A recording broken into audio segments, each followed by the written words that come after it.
General Musharraf کے دور میں تو صرف 10 ڈرون اٹیکس ہوئے، لیکن جو 2 ڈیموکریٹک لیڈرز آئے، آصف زرداری اور نواز شریف، 10 سال،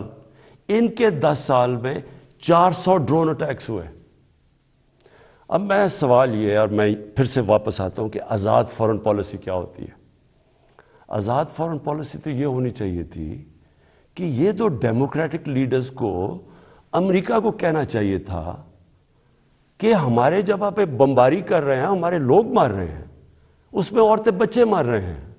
بے قصور لوگ مار رہے ہیں،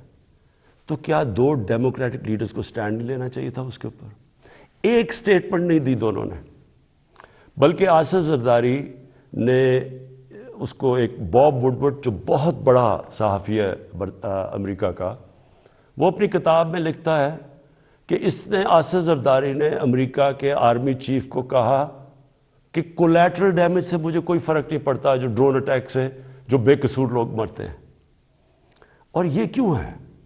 میں صرف آپ کو اس لیے یہ شروع میں بات فارن پالیسی کی، یہ اس لیے ہے کہ جب ملک کے سربراہوں کے پیسے اور جائیداد ملک سے باہر پڑی ہوتی ہے، جب ان کے اربوں ڈالرز کی پراپرٹی اور بینک بیلنسز اور آف شور اکاؤنٹس ہوتے ہیں، وہ کبھی اس ملک کی بہتری کے لیے فائدہ نہیں کرتے، وہ اپنے پیسے بچانے کے لیے کرتے ہیں۔ اور آج روس کے جو بڑے بڑے بزنس مین، جن کو اولیگارکس کہتے ہیں، جن کے پیسے پڑے ہوئے ہیں لنڈن اور جن کی پراپرٹیز ہیں وہاں، آج جب سے یہ جنگ شروع ہوئی ہے،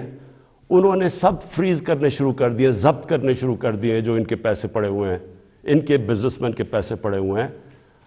مغربی بینکس میں اور مغربی کیپٹلز میں۔ تو اس لیے ہمارے ملک کی پالیسی آزاد ہو ہی نہیں سکتی۔